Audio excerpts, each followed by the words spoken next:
উগ্রবাদ ও চরমপন্থাকে প্রশ্রয় দেবে না সরকার, বললেন প্রধানমন্ত্রী। দুর্নীতিবাজদের বিরুদ্ধে কঠোর হওয়ার আহ্বান বিরোধী দলের।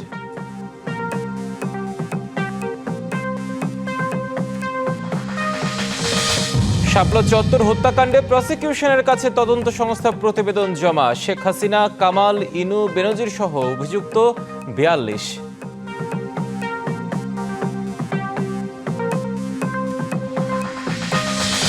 বৈরী আবহাওয়ায় পরীক্ষা না দিতে পারা শিক্ষার্থীরা চট্টগ্রাম বোর্ডের সাথে দিতে পারবেন। শিক্ষামন্ত্রী পদত্যাগ দাবিতে বিক্ষোভ।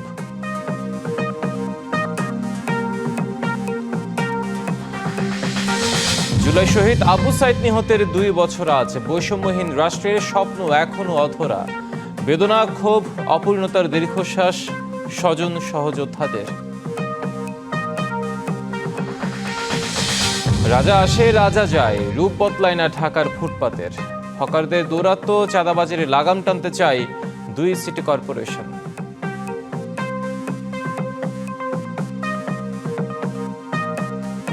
দেখছিলেন মার্কেন্টাইল ব্যাংক সংবাদ শিরোনাম। এবারে জানাবো খবরের বিস্তারিত। আপনাদের সাথে আছি হিমাদ্রি রাহা। যতদিন মেসি থাকবেন দলে, আর্জেন্টিনা ততদিন এভাবেই ঘুরে দাঁড়িয়ে ম্যাচ জিতবে। ইংল্যান্ডের বিপক্ষে পিছিয়ে পড়া ম্যাচে মেসি ম্যাজিকে জয় পাওয়ার পর এভাবেই প্রতিক্রিয়া জানালেন আর্জেন্টিনা ভক্তরা। রাজধানীর ডেফোডিল ইউনিভার্সিটি ক্যাম্পাসে বড় পর্দায় খেলা দেখে বাঁধনহারা উল্লাসে মেতে ওঠেন ফুটবল ভক্তরা। মাঝরাতে ছুটে এসেছেন প্রিয় দলের খেলা দেখার জন্য। আর্জেন্টিনাও নিরাশ করেনি ভক্তদের। সেমিফাইনালের মহা গুরুত্বপূর্ণ ম্যাচে ইংল্যান্ডকে হারিয়ে বিশ্বকাপের ফাইনালে মেসি অ্যান্ড ব্রাদার্স। তবে নকআউট পর্বে যেন ভক্তদের স্নায়ুচাপে ভোগানো অভ্যাসে পরিণত হয়েছে আলবিসেলেস্তের। যারা আর্জেন্টাইন ফ্যান তাদের কেউরই প্রেশার মানে ১২০-এর উপরে ভাই, টোটাল হাই। প্রথমে তো ভেবেই নিয়েছিলাম হেরে গেছে, মন টন একদম খারাপ। পরে মনে করেন দোয়া দরুদ পড়া শুরু করে দিচ্ছি। আর্জেন্টিনা সব ম্যাচের সাথে কামব্যাক দিচ্ছে, এটা সবসময় হয়ে যাচ্ছে। আমি কান্না করে দিচ্ছি, কিন্তু আমার বিশ্বাস ছিল যে মেসি কামব্যাক দিবে এবং কামব্যাক দিয়েছে। আমি প্রতিদিন যে জার্সি পরে আসি ওই টিম হারে, কিন্তু এই চোরের দল কিভাবে আজকে জিতছে এটা জানি না আমি। একজন লিওনেল মেসি যতদিন আছেন, এই আর্জেন্টিনাকে কেউ আটকাতে পারবে না। শেষ মুহূর্তে হলেও কামব্যাক দিবে আর্জেন্টিনা, এমনটাই মনে করেন মেসি ফ্যানরা। সেরা এরকম কামব্যাক আমার গার্লফ্রেন্ডও জীবনে দিতে পারতো না, যা মেসি আর আর্জেন্টিনার টিম দিল। মেসি মানে অসাধারণ, আর্জেন্টিনা মানে অসাধারণ। কামব্যাকের জন্য আর্জেন্টিনা সেরা এবং আর্জেন্টিনা হেডার্সদেরকে একটু আশা দিয়ে তারা প্রত্যেকবার আশাহত করে। শক্তিশালী স্পেনকে হারিয়ে আবারও শিরোপা উঁচিয়ে ধরবে আর্জেন্টিনা, বিশ্বাস ভক্তদের। উৎস রশিদ, ডিবিসি নিউজ, ঢাকা। উগ্রবাদ, চরমপন্থার ঠাঁই হবে না বাংলাদেশে। দুর্নীতি ঠেকাতেও শক্ত অবস্থানে সরকার। ত্রয়োদশ জাতীয় সংসদের দ্বিতীয় অধিবেশনের সমাপনীতে একথা জানিয়েছেন প্রধানমন্ত্রী তারেক রহমান। তিনি বলেন, ভবিষ্যতে স্বৈরাচার রুখতে সরকার এবং বিরোধী দল ঐক্যবদ্ধ আছে। সব সুযোগ সুবিধা নিয়ে ইউনিভার্সাল কার্ড আসছে জানিয়ে বাজেটের সুফল জনগণের কাছে পৌঁছে দিতে সবার সহযোগিতা কামনা করেন প্রধানমন্ত্রী।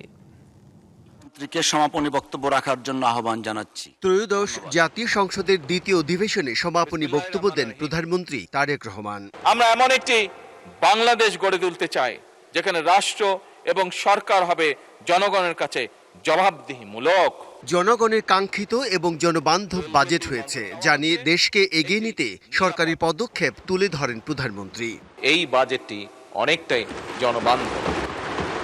এই বাজেটের সুফল যদি জনগণের কাছে পৌঁছে দিতে হয় তাহলে অবশ্যই সবার সহযোগিতা কামনা করি। জুলাই গণ অভ্যুত্থানে শহীদদের শ্রদ্ধার সাথে স্মরণ করে তারেক রহমান বলেন, জুলাই যোদ্ধাদের ক্ষতিগ্রস্ত পরিবারগুলোরও পাশে দাঁড়াবে সরকার।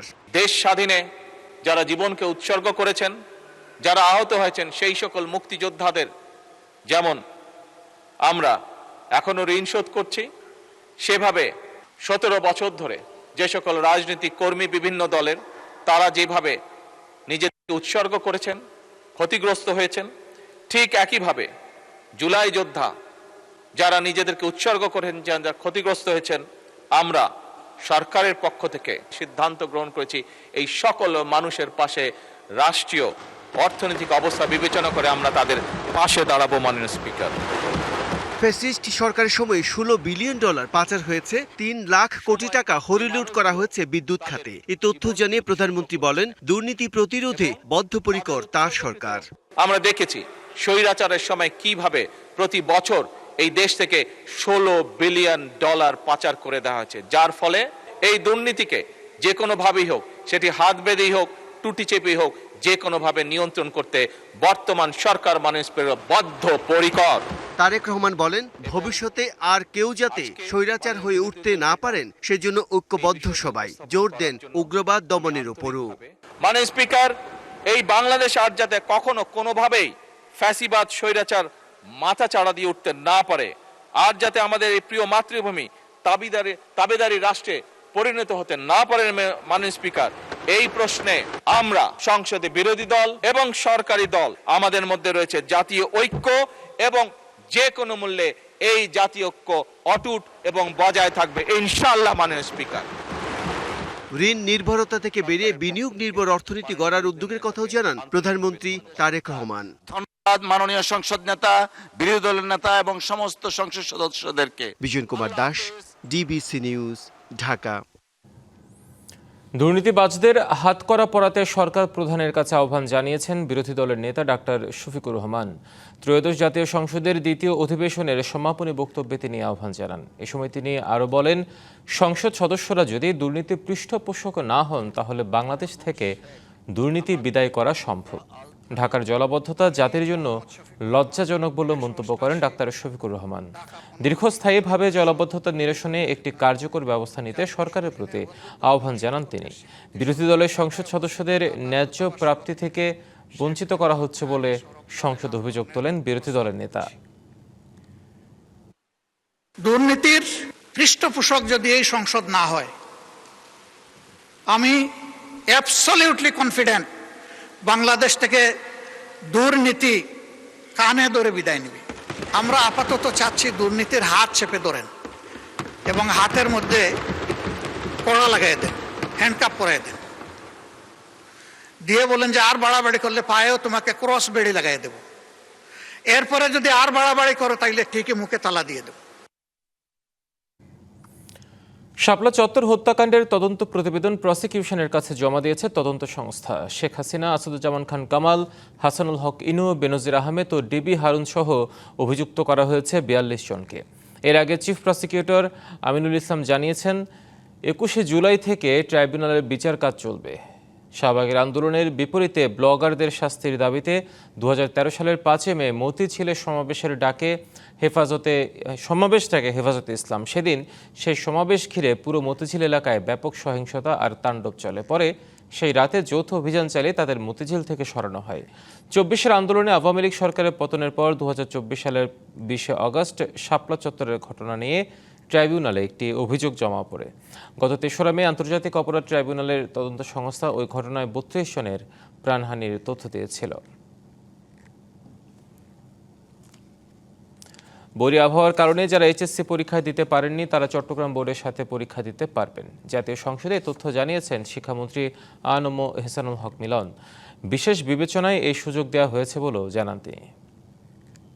প্রতিকূল আবহাওয়া কিংবা সংশ্লিষ্ট অনিবার্য কারণে যারা চলমান এইচএসসি ও সমমান পরীক্ষা 2026 এর কোনো বিষয়ে অংশগ্রহণ করতে পারেনি, তারা চট্টগ্রাম শিক্ষা বোর্ডের ইতিমধ্যে স্থগিত হওয়া সংশ্লিষ্ট বিষয়ে অভিন্ন প্রশ্নপত্রে শিক্ষা মন্ত্রণালয় কর্তৃক নির্ধারিত একই তারিখে ওই সময়ে পরীক্ষায় অংশগ্রহণ করতে পারবেন। শিক্ষামন্ত্রীর পদত্যাগ সহ ৩ দফা দাবিতে বুধবারও রাজধানী সহ দেশের বিভিন্ন এলাকায় বিক্ষোভ করেছেন শিক্ষার্থীরা। এদিন সচিবালয় অভিমুখে তাদের লং মার্চ আটকে দেয় পুলিশ। রাজধানীর উত্তরায় বিএনএস সেন্টারের সামনে সড়ক অবরোধ করেন শিক্ষার্থীরা। সন্ধ্যায় আবারও শাহবাগ মোড় অবরোধ করে বিক্ষোভ করে পরীক্ষার্থীরা। টানা বৃষ্টি ও জলাবদ্ধতার মধ্যেই সোমবার এইচএসসি পরীক্ষা নেয়ার প্রতিবাদ ও শিক্ষার্থীদের শিক্ষামন্ত্রীর একটি মন্তব্যকে কেন্দ্র করে মঙ্গলবার সকাল থেকে রাজপথে বিক্ষোভ শুরু করে শিক্ষার্থীরা। দাবি জানায় শিক্ষামন্ত্রী আ.ন.ম এহসানুল হক মিলনের পদত্যাগের। এদিন পরীক্ষার্থীদের নিয়ে নিজের মন্তব্যের জন্য দুঃখ প্রকাশ করেন শিক্ষামন্ত্রী। আমি কাউকে উদ্দেশ্য প্রণোদিতভাবে কিছু বলি নাই, যদি কেউ আহত হয়ে থাকে সিম্পলি আমি দুঃখ প্রকাশ করি। একই দাবিতে বুধবারও সকাল থেকে রাজধানীর সায়েন্স ল্যাব সহ বিভিন্ন এলাকায় সড়ক ও মহাসড়কে বিক্ষোভ করেন শিক্ষার্থীরা। আমরা দেখাই দিব আমরা পানের মুরগি না অন্য কিছু। এই পারভেজ মুরগিদের জন্যই উনি আজকে দেশের মন্ত্রী হয়েছে। নেক্সট এক্সামগুলোতে ইভেন পরবর্তী বছরগুলোতে যাতে এরকম প্রবলেমগুলো আমাদের আর ফেস করতে না হয়, আমাদের অ্যাড্রেস করতে না হয়, এই জন্য তার কাছে আমাদের এই দাবি। বিগত 6 বছরের বোর্ড প্যাটার্নই আসছে, আনকমন কিছু আসে নাই, সবারই পরীক্ষা খুব বেশি ভালো হয়েছে। রাজধানীর উত্তরায় বিএনএস সেন্টারের সামনে সড়কে অবরোধ করেন শিক্ষার্থীরা। তবে বিকাল 4টার পর সেখানে যান চলাচল স্বাভাবিক হয়। আমরা তো নকল করার জন্য একদম হলে যাই নাই, আমরা বোর্ড পরীক্ষা দিচ্ছি এখানে। আমার প্রশ্ন আসে নাই, পুরো টেস্ট পেপার আমরা ছন্ন বিচ্ছন্ন করে আসছি, তাও কোনো প্রশ্ন ওইরকম ভাবে কম পড়ে নাই। বিকেল 3:30টার পর রাজধানীর সায়েন্স ল্যাব মোড় থেকে লং মার্চ নিয়ে সচিবালয়ের দিকে যেতে চাইলে পুলিশ আটকে দেয় শিক্ষার্থীদের। এ সময় শিক্ষামন্ত্রীর পদত্যাগ না করা পর্যন্ত আন্দোলন চালিয়ে যাওয়ার হুঁশিয়ারি দেন তারা। এদিকে বেলা 3টার দিকে চট্টগ্রাম নগরীর 2 নং গেট এলাকায় সড়ক অবরোধ করে এইচএসসি পরীক্ষার্থীরা। সামনে যে পরীক্ষাগুলো আছে ওইগুলোর মান যেন একটু সহজ করে হয়, সবকিছু প্রপারলি, আর আমাদের যে খাতা আছে পরীক্ষার খাতাগুলো এগুলো যেন ভালোভাবে মূল্যায়ন করা। একই দাবিতে রাজশাহীতে দ্বিতীয় দিনের মতো রাজশাহী ঢাকা মহাসড়কে অবরোধ করে বিক্ষোভ করেছেন শিক্ষার্থীরা। অন্যদিকে বরিশাল শিক্ষা বোর্ডের সামনে ঢাকা বরিশাল মহাসড়ক অবরোধ করে বিভিন্ন কলেজের এইচএসসি শিক্ষার্থীরা। এছাড়াও রাজশাহী, সিরাজগঞ্জ, গোপালগঞ্জ, ভোলা, কুষ্টিয়া সহ বিভিন্ন জেলায় বিক্ষোভ করে। শিক্ষামন্ত্রীর পদত্যাগ, এইচএসসি ও সমমানের পরীক্ষা স্থগিত সহ বিভিন্ন দাবি জানান শিক্ষার্থীরা। Sania Ahmed, DBC news, Dhaka.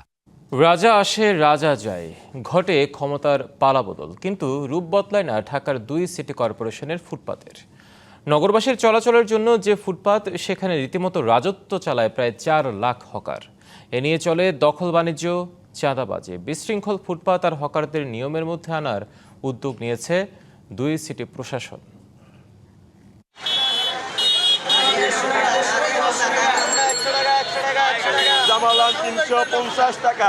রাজধানীর 2 সিটি কর্পোরেশনে প্রায় 450 কিলোমিটার ফুটপাত।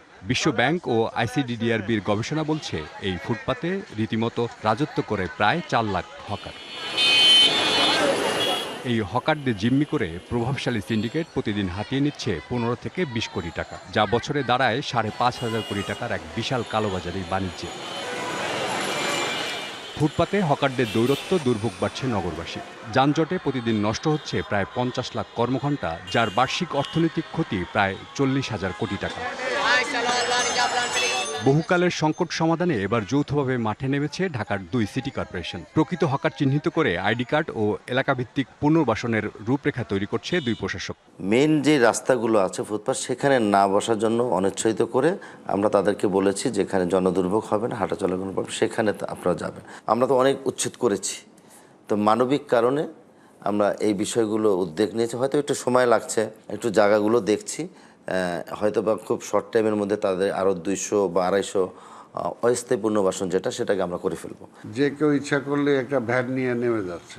এই জন্যে আমরা যেটা চাচ্ছি যে আমরা তাদেরকে একটা কার্ড দেব, যেটা ভ্যান্ডার কার্ড বা হকার্স কার্ড, মান্থলি বা ইয়ারলি একটা ফিস তাদেরকে ধরা হবে। যদি জনগণ চলার পরে যদি কোনো জায়গা থাকে তাহলে সেটা তার জন্য ব্যবহার করা যেতে পারে, কিন্তু চলাচলের অধিকারটা আগে। জোর জবরদস্তিরও ব্যাপার নাই, আবার তাদেরকেও স্থান দিতে হবে, তারাও তো এই দেশেরই মানুষ। ফুটপাত নিয়ে সংকট আর সমাধান নিয়ে ভাবনা আছে পুলিশের ট্রাফিক বিভাগেরও। আপনাদেরকে আশ্বস্ত করতে পারি যে আমাদের তৎপরতা খুব বেশি। আমরা খুব শীঘ্রই আমরা এই সমস্ত ব্যাপারগুলোতে ব্যবস্থা নিব, এবং আমরা যে সরকারের একেবারে উচ্চ পর্যায় থেকে আমাদেরকে নির্দেশনা এটা দেওয়া আছে, এবং এই নিয়ে আমরা সিটি কর্পোরেশনের সঙ্গে খুব ক্লোজলি কাজ করছি।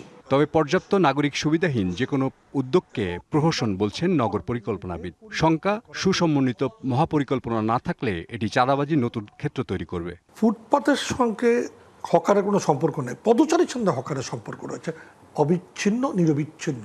পদচারীকে শুধু একটু চিলতে জায়গা দিয়ে পদচারী বান্ধব ঘোষণা করার প্রহসন আমরা অতীতেও দেখেছি, বর্তমানেও দেখছি, ভবিষ্যতে তো তাই চলমান থাকবে যদি সার্বিক পরিকল্পনা ছাড়াই এই কার্যক্রমের লোক দেখানো কার্যক্রম চলমান থাকে। দেখে বোঝার উপায় নেই এটি একটি ফুটপাত। অস্থায়ী নয়, স্থায়ী দোকান গড়ে বসেছে হকাররা। সাধারণ মানুষ বাধ্য হয়ে তাই মূল সড়কে। তৈরি হচ্ছে বিশৃঙ্খলা, বাড়ছে যানজট।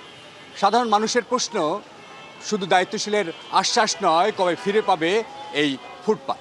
Sania Ahmed, DBC news, Dhaka. বর্ষা এলে বাড়ে দুর্ভোগ, সামান্য বৃষ্টিতে তলিয়ে যায় নগরী। চট্টগ্রামের বাসিন্দাদের জন্য এটাই এখন নিয়তি। প্রতি বছর একই দুর্ভোগে ক্ষোভ বাড়ছে নগরবাসীর মনে। যদিও সেবা সংস্থাগুলোর আশ্বাস, আগামী বছর থেকে জলাবদ্ধতা মুক্ত হবে চট্টগ্রাম নগরী। তবে নতুন প্রকল্পের সফলতা নিয়ে শঙ্কার কথা জানালেন নগর বিশেষজ্ঞরা। প্রতি বছর চট্টগ্রামের বাসিন্দাদের কাছে বর্ষা হাজির হয় এক নিষ্ঠুর বাস্তবতা নিয়ে। ভারী বৃষ্টি হলেই জলাবদ্ধতায় থমকে যায় নগরবাসীর জীবন। সংকট নিরসনে একের পর এক প্রকল্পে নগরবাসীর করের হাজার হাজার কোটি টাকা ব্যয় হলেও আসেনি সমাধান। সিডিএর অদক্ষতার কারণেই জলাবদ্ধতা দূর হচ্ছে না দাবি চসিকের সাবেক মেয়রের। আমি মনে করি চট্টগ্রামের সৌন্দর্য নষ্ট করার জন্য সিডিএ অনেকাংশে দায়ী। সিডিএর মূল পরিকল্পনার কারণে আজকে চট্টগ্রামের বিভিন্ন সমস্যা হচ্ছে। দায়িত্ব সঠিকভাবে সে পালন করতে ব্যর্থ হয়েছে। নাগরিক সমস্যা সমাধান না করে দুই প্রতিষ্ঠানে ঠেলাঠেলি ক্ষুব্ধ করে তুলেছে নগরীর বাসিন্দাদের। জলাবদ্ধতা নিরসনে সেবা সংস্থাগুলোর সমন্বয় চান তারা। বিগত সরকারের আমলে বলছি যারা গুরুত্বপূর্ণ দায়িত্ব তারা এই কথা বলছে, তাদের আসলে কথার কোনো শেষ নাই। তারা আসলে কি বলতে যাচ্ছে তারা নিজেও জানে না। আর এখন 10 বছর থেকে দেখতেছে পানির সমস্যা। কাজ তো হচ্ছে, যে কাজ হচ্ছে এই কাজের কোনো মূল্য নেই। সিটি কর্পোরেশন বলছে চলমান প্রকল্পের কাজ শেষ হলেই দূর হবে জলাবদ্ধতা। চসিক কাজ সম্পন্ন করলে আগামী বর্ষায় ডুববে না বন্দরনগরী, এমন নিশ্চয়তা দিচ্ছে সিডিএ। আমাদের শহরের 70% জলাবদ্ধতার কাজ হয়েছে নভেম্বর, ডিসেম্বর, জানুয়ারি, ফেব্রুয়ারি, মার্চের মধ্যে। তারা যদি কাজগুলো কমপ্লিট করে ফেলতে পারে তাহলে আশা করি একটা ভালো সুফল আমরা পাবো। আমি আপনাদেরকে নিশ্চয়তা দিতে পারি যে আগামী 1 বছরের ভিতরে যদি মেয়র সাহেবের বাকি খালগুলা সংস্কার করা হয় তাহলে জলাবদ্ধতা অনেকাংশে কমে যাবে। যদিও নতুন প্রকল্পকে ত্রুটিপূর্ণ উল্লেখ করে এর সফলতা নিয়ে সংশয় প্রকাশ করলেন নগর পরিকল্পনাবিদরা। যেই প্রকল্প শতভাগ যেদিন তারা কমপ্লিট বলবেন সেই দিনও এই প্রকল্প আমাদের ওয়াটার লগিং প্রবলেম সলভ করার জন্য ক্যাপেবল না। এই প্রকল্প ইটসেলফ ত্রুটিপূর্ণ প্রকল্প। বিশেষজ্ঞদের সংশয় আর সংশ্লিষ্টদের আশ্বাসের মাঝেই জলাবদ্ধতামুক্ত চট্টগ্রামের অপেক্ষায় নগরবাসী। DBC news desk. বৈষম্যহীন রাষ্ট্রে যে স্বপ্ন বুকে নিয়ে প্রাণ দিয়েছিলেন আবু সাইদ, তা কি পূরণ হয়েছে? যার বুকের রক্তে নতুন বাঁক নিয়েছিল ইতিহাস, সেই শহীদ আবু সাইদ হত্যার রায়ও কার্যকর হয়নি। সংরক্ষণ হচ্ছে না তার স্মৃতি, বাস্তবায়িত হয়নি প্রতিশ্রুত উদ্যোগ। ফলে 2 বছর পরও বেদনা, ক্ষোভ আর অপূর্ণতার দীর্ঘশ্বাস স্বজন সহযোদ্ধাদের। বিস্তৃত বুক, প্রসারিত দুহাত, পুলিশের রাইফেলের সামনে বৈষম্যের বিরুদ্ধে নিরস্ত্র এক তরুণের সাহসী প্রতিবাদ। মুহূর্তেই নিভে যায় আবু সাইদের জীবন প্রদীপ। সেই মুহূর্ত কোটি মানুষের বিবেককে নাড়া দিয়ে সৃষ্টি করে নতুন রাজনৈতিক বাস্তবতা। আওয়ামী লীগ সরকারের পতনের পর দায়িত্ব নেয় অন্তর্বর্তী সরকার। পরে নির্বাচনের মাধ্যমে রাষ্ট্র পরিচালনার দায়িত্ব পায় বিএনপি। এতদিনেও হয়নি কাঙ্ক্ষিত সংস্কার ও বৈষম্যহীন রাষ্ট্র ব্যবস্থার যাত্রা। আদর্শের লড়াই যেন ধীরে ধীরে হারিয়ে যাচ্ছে ক্ষমতার রসায়নে। যতবার আবু সাইদ উন্মোচিত থাকবে, ফেসিবাদ, স্বৈরাচার এই বাংলাদেশে রুখে যাবে। কারণ বুঝতে পারবে আবু সাইদের প্রজন্ম, এটা আবু সাইদের জেনারেশন। আবু সাইদ হত্যা মামলার বিচার নিয়েও আছে ক্ষোভ, হতাশা। 2টি সরকারের আমল পেরিয়ে গেলেও আমরা আমাদের আবু সাইদ ভাইয়ের যে হত্যার যে বিচার, সেই বিচারটি এখনো পর্যন্ত পরিপূর্ণভাবে দেখতে পাইনি। 2 বছর পরে আমরা এই বিচারের যে কার্যকর আমরা এখনো দেখতে পাচ্ছি না। আর ভবিষ্যতে হবে কিনা এটা নিয়ে আমরা সন্দিহান। সন্তান হারানোর বেদনা আজও তাড়া করে আবু সাইদের বাবাকে। কারো বলে 10 বছর জেল, কারো 5 বছর জেল, এলেই আর পালাতই তো অনেকগুলো। আর ওই বিচারে আমরা সন্তুষ্ট নই। এখন আমরা দিলে দাবি করছে না, বিফল হয়ে গেল। আবু সাইদের বীরত্বের ইতিহাস ভবিষ্যৎ প্রজন্মের কাছে পৌঁছাতে নানা উদ্যোগ নিচ্ছে বেগম রোকেয়া বিশ্ববিদ্যালয়। আবু সাইদ কেন্দ্রিক আমাদের বেগম রোকেয়া বিশ্ববিদ্যালয়ে যে আমরা ফুটবল খেলাও চালু করছি, যেটা অলরেডি শুরু হয়েছে। এখানে আমাদের 4টা হল হবে, তার একটা হল আমরা আবু সাইদের নামে করার জন্য পরিকল্পনা গ্রহণ করেছি।